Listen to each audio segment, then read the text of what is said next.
never forget, and for a whole new generation who will experience it for the very first time.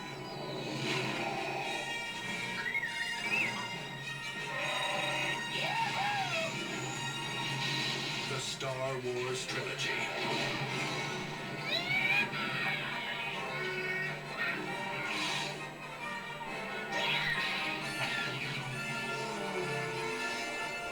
Three timeless adventures that changed movie making forever.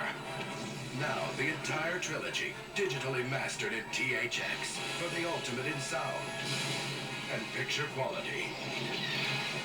This will be your last chance to own the original version of Star Wars, the George Lucas masterpiece that launched the Star Wars trilogy. The Force is forever, for all generations. The original Star Wars trilogy on video, one last time.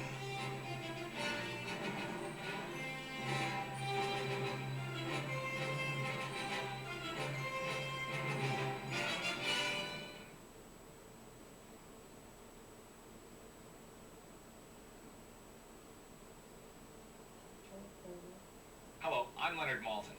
Star Wars may have started out as a mere movie, but it became a phenomenon.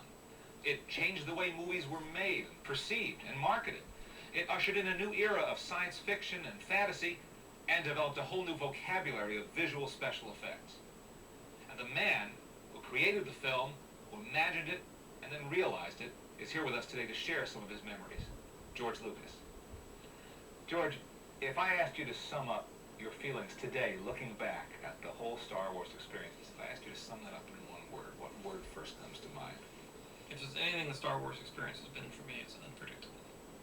You know, not only in the making of the movies and in creating the stories in the first place, which is the fun of it, is because you don't know where it's going to go, and the making of them were a huge adventure. But the success and all the stuff that's come after it and everything is just, you have no idea what's going to happen next. Let's go all the way back to the beginning.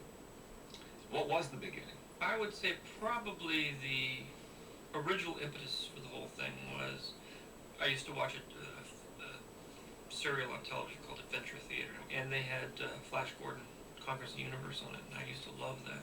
So I went off and wrote my own space opera, and developed the story and took it to United Artists. They had the first rights to it.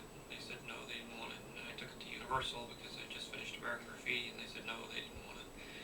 And finally took it to 20th Century Fox, and Alan Knight Jr. said, I'm interested. He said, I don't understand this, but I loved American Graffiti, and whatever you do is okay with me, because otherwise I don't think it would have ever gotten done, because it was crazy, you know, spaceships and Wookiees and robots, and it was just unlike anything that had ever been seen before. Tell me about that first script.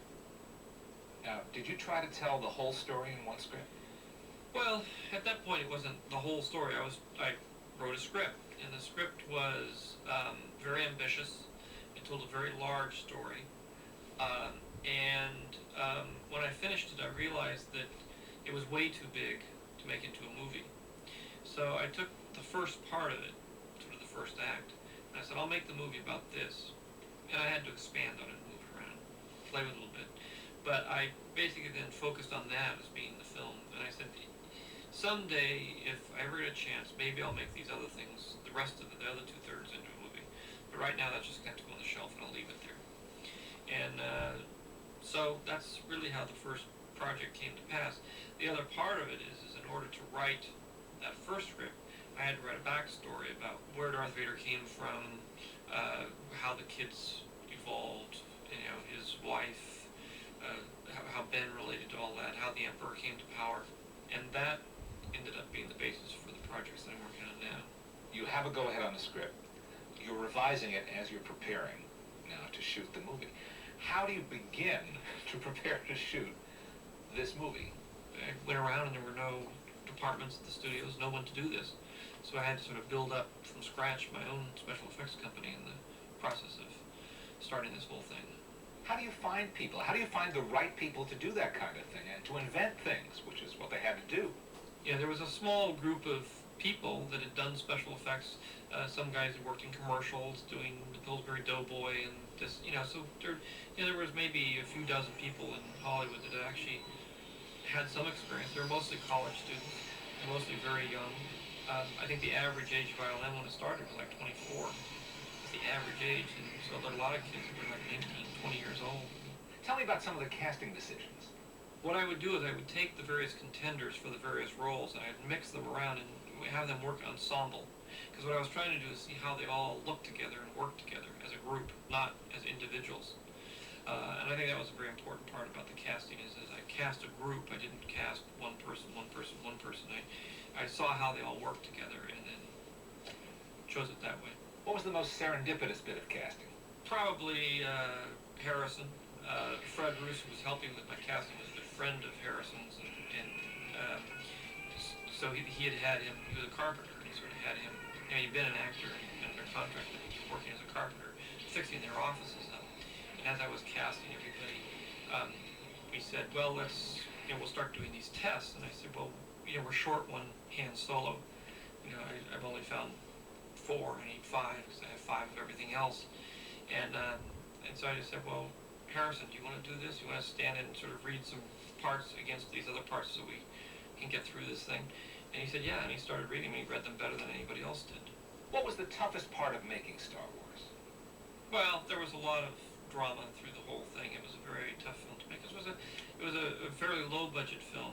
It was a $10 million movie at a time when most movies the big-time movies were $20, $30 million. How much of that went to effects? Well, $2 million went to effects. There weren't very many effects. And I think the toughest part was when I finished shooting, I came back to the United States, I had no editor, I had to reassemble the entire movie. It would have been cut, start from scratch. I went down to ILM, and they'd spent $1 million out of the $2 million. We were about 5 months away from release of the movie, and they didn't have any shots done. And I was panicked because I had nothing. I had no movie, I had no effects. I had a big mess on my hands. When did you know it was working, that it was turning into a phenomenon with the public? It was, it wasn't really until it came out and it was in the theaters. I was still, even the day it came out, and Laddie called me and said, it's a hit, the first 3 performances sold out, it's going to be giant. I said, look, all science fiction films do well in the first week. Wait until the 3rd week, and then let's see what happens. I was always the pessimist. I'm sure you know how much Star Wars means to so many, many people around the world. We all appreciate you sharing your memories with us today, George.